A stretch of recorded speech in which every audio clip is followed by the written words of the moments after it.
Hello mga mi! Another day, another vlog!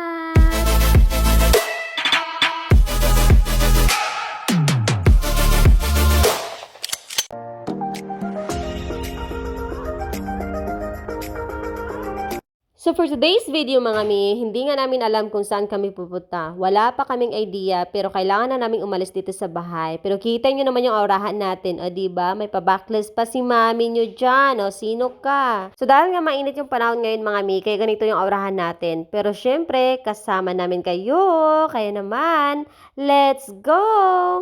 Naiinis nga ako dito mga mi dahil nagsasalita ako ng salita. Tapos nung chinik ko nga pala, walang boses. Hindi ko talaga alam kung anong nangyari. Basta ganun na lang talaga siya. Ginamitan ko nga pala ito ng mic wireless. Kaso nga lang, akala ko okay siya. Hindi ko alam mga mi kung anong kailangan pindutin dito para mag-continue yung boses niya. Kailangan ko pa talaga itong kulikutin mga mi para lang marunong akong gumamit nito. Excited na excited pa naman talaga ako gamitin ito mga mi. Pero yun pala, nadidisappoint talaga ako. Pero kahit ganun pa man mga me, syempre tuloy pa rin natin yung laban, charot. Pero bahala na lang talaga si Batman dito mga me.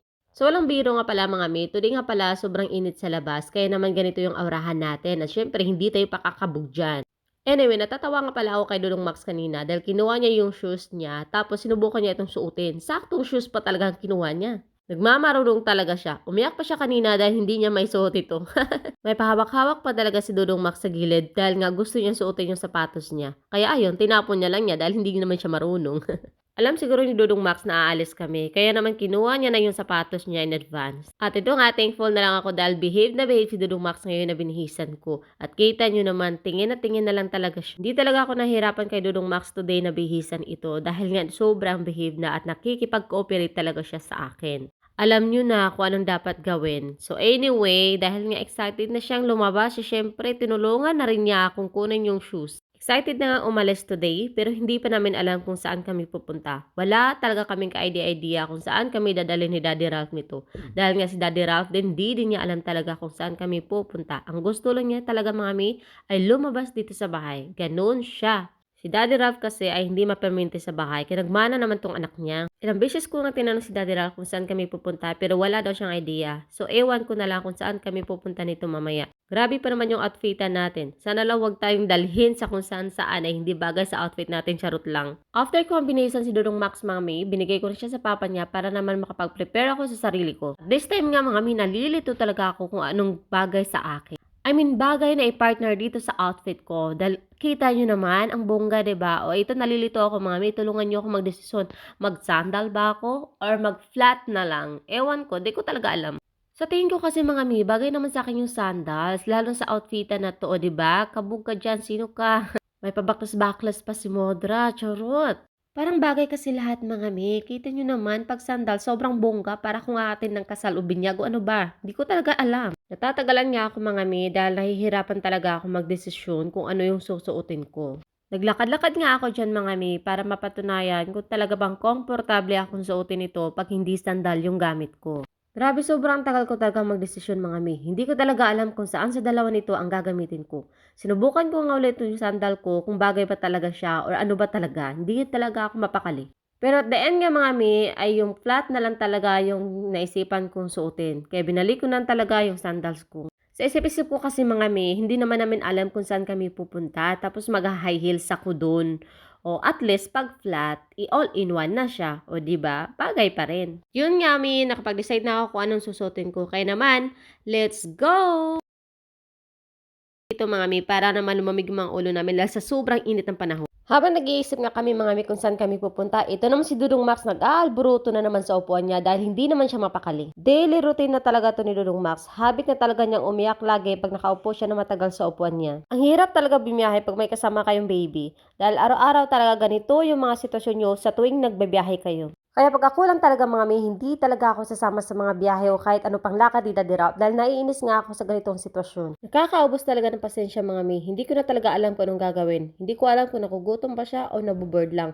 Kaya sinubukan ko ang kunin yung gatas niya para ipakita sa kanya kung talaga bang gutom siya o ano. At dito nga mga may, nagigets ko na kung bakit siya nag-aalboroto. Nagugutom pala si Dudong Max, kaya naman, sige. Kinakantahan ko nga si Dudong Max dito habang umiinom siya ng gatas niya para naman makatulog. Dahil nga sa sobrang init ng panahon, ito pa si Dudong Max nag-aalboroto palagi. At ito lang pala ang katapat niya, buti na lang talaga tumahimik na siya. Kaya sige Dudong Max, matulog ka na dyan ng matulog at huwag ka munang gumising hanggang hindi pa tayo nakarating sa ating pupuntahan. At dito nga mga may tinanong ko sa Daddy Ralph kung saan ba tayo pupunta dahil kanina pa kami paikot-ikot talaga dito. Sa tingin ko nga mga isang oras na kami palibot-libot dito para lang maghanap kung saan kami pupunta. Ilang beses kong tinanong si Daddy Ralph nito kung saan kami pupunta dahil naiinip na rin ako sa kakaupo. Ang sakit na talaga ng puwet ko mga mi. Minsan talaga ito yung pagtatalo na namin ni Daddy Ralph dahil sa tuwing umaalis siya, gusto niya talaga ako isama kahit gusto ko na lang talaga magstay sa bahay. Lalo na talaga pag aalis kami na hindi namin alam kung saan kami pupunta. Nakakapagod kasi magbiyahe palagi mga mi, lalo na pag wala kayong destinasyon. After nga uminom ng gatas ni Dudong Max, ito na naman siya. Hindi pa rin siya mapaminti sa upuan niya. Gusto niya pa rin talagang tumayo. Pati talaga ako dito, parang gusto ko na rin umiyak. Naiinis na rin talaga ako sa sitwasyon dahil nga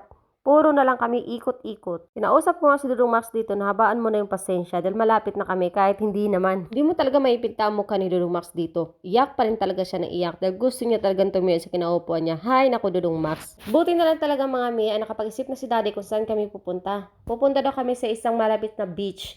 At kung saan, pwede naman si Max daw makapaglaro. Nalaman ko talaga mga mi sa beach kami pupunta. Naku, hindi ko talaga alam kung anong gagawin ko kasi yung outfit ko mga mi, Diyos ko. Pero wala na nga mga mi at nandito na nga kami. Kita nyo naman, naglalaro na yung ate Ana niya at saka si Dudong Max. Enjoy na enjoy talaga sila.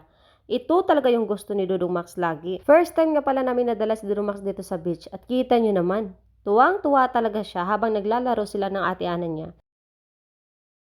Oh my God. So, nandito na nga kami. Dito kami dinala sa destination namin. Hindi nga namin alam kung saan kami pupunta kanina. So, ngayon, nandito na kami. Oh my God.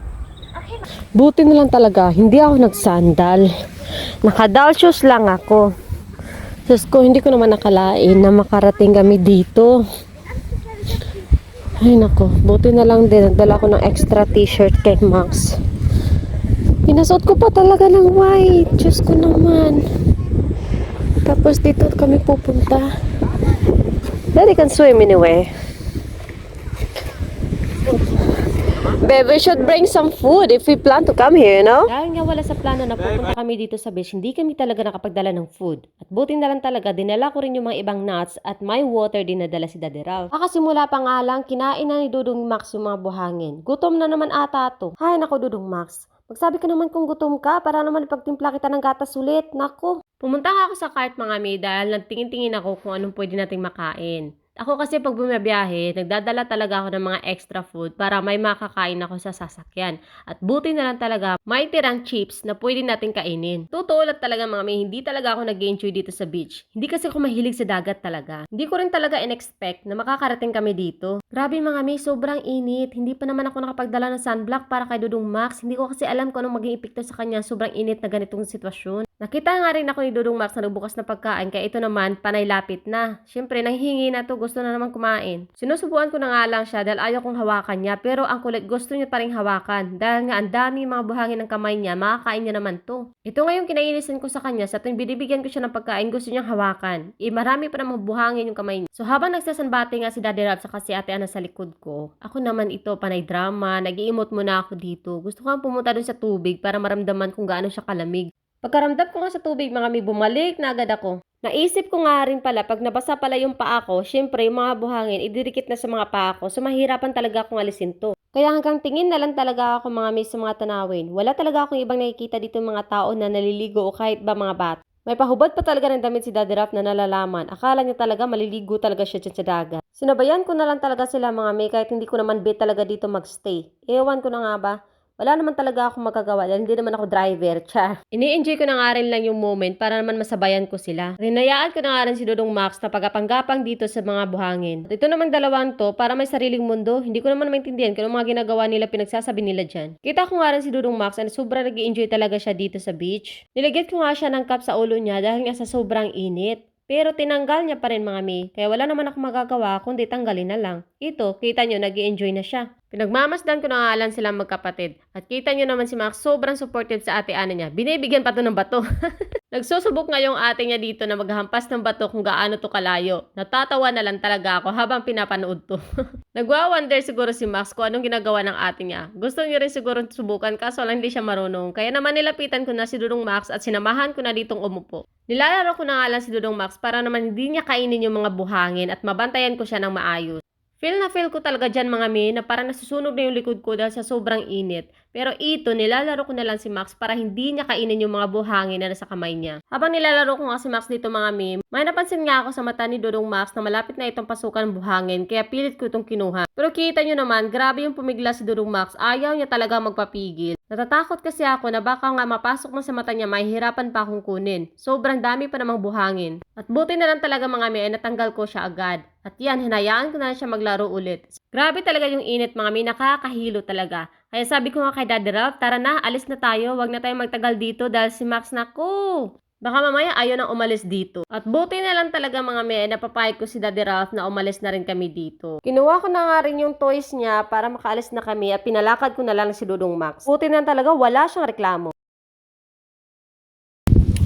So mga may aalis na nga kami dito dahil hindi na pwedeng magtagal kami dito dahil si Max naku sobrang dumi na. Kinakain na yung mga sand. Tapos natatakot ako baka lagyan niya yung mata niya. Naglalakad na nga lang siya dahil ayaw ni Daddy Ralph na ilagay siya sa cart dahil sobrang bigat daw niya. Teka na Max, buhatin na nga kita. Diyos ko. Patatagalan tayo nito. Sabi ko nga sa'yo, tama na. Naghahakot ka pa talaga ng balasa. Okay. Ayan. Okay, let's go. Let's go home na. Yan, hindi namin alam kung saan kami pupunta nito ngayon. Pero kailangan na namin umalis dito. Diyos ko. So, yes. So, ito yung paligid.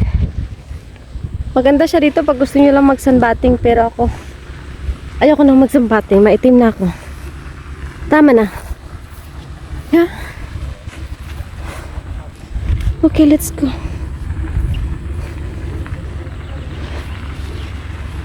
Bago kami aalis mga Mia, syempre, papalitan ko muna ng diapers Dudong Max dahil sobrang puno na ito. Baka kasi mamaya magka-rashes na naman siya. Matataranta na naman ako nito. Kapag nasa labas nga pala kami mga Mi, pinapatay ko na lang si Dudong Max habang pinapalitan ko siya ng diaper, lalo na pag hindi siya nag-poop. Mas madali kasi sa akin palitan siya ng diaper habang nakatayo kaysa nakahiga. Dahil ang kulit talaga niyan mga Mi, kahit ano-ano na lang talaga yung huhulbutin niya sa gilid. Subutin na lang talaga mga Mi, hindi ako nahihirapan dito. Sobrang sakit na nga ng likod ko dito mga Mi dahil sa sobrang init. Ramdam ko talaga na parang nasusunog na yung balat ko.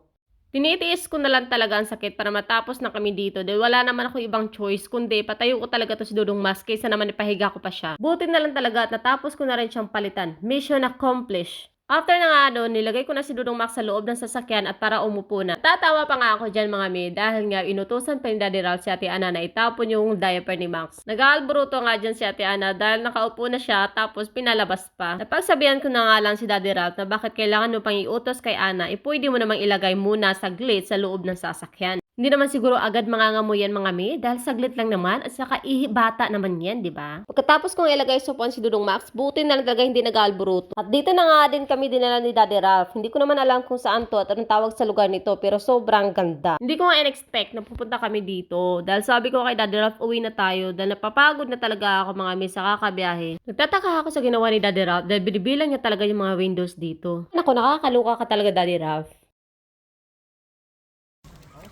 So ilang mga Mi, naglalakad lang kami dito. Ang ganda ng background. As you can see. Kasi Max ang kulit. Gusto niya tumayo.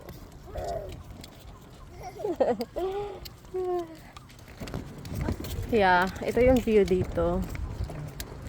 Ang ganda, di ba? Against the light doon.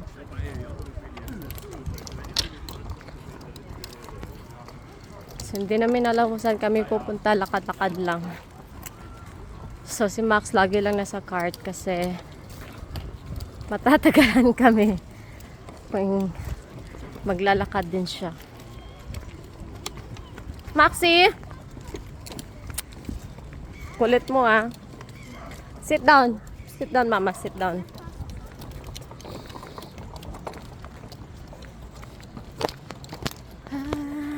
Ang ganda, diba? Ang ganda ng weather today. Tapos yung sky. Sana hindi uulan. Mga bimi, ang ganda ng flowers. Oh.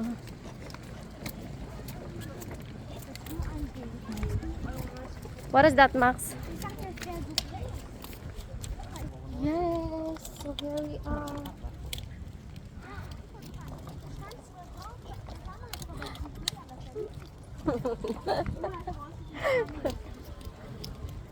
What is that, Max? So, dito kami kakain.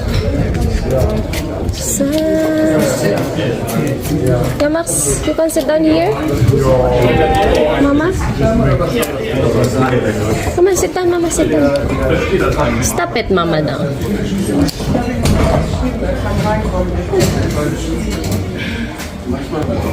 This is a nice restaurant over here. And Max is here. 9, Maxi, 9. That is that food. 9, Mama, 9.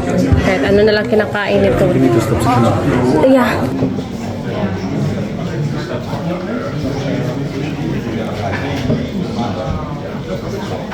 Well, that's enough. That's enough, Mama. This is mine. Oh my God, what happened? You eat it. Max, Max. I think they have there's a pre-opening 10% discount. Oh, really? Yeah, I think Oh my God.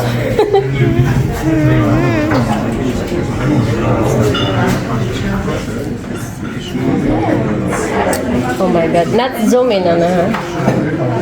Do not zoom in. Okay, that's enough, Mama. That's enough. I don't have a drinks now. Now my food is coming. I don't have drinks anymore. Ooh. Love, Mama. I think it's too hot for him. I'm gonna take out these things here.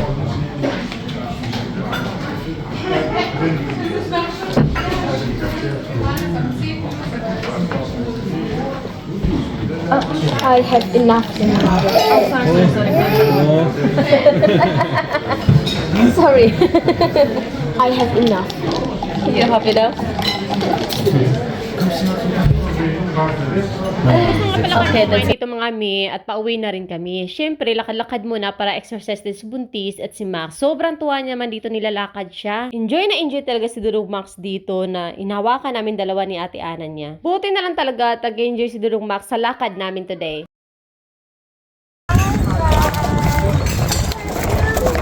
Hello, Maxi.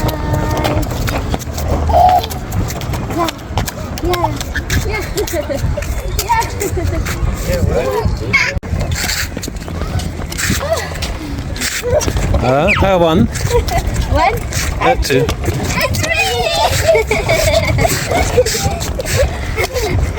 One, a two, a three. So hanggang dito na lang mga mi. Maraming salamat. Bye!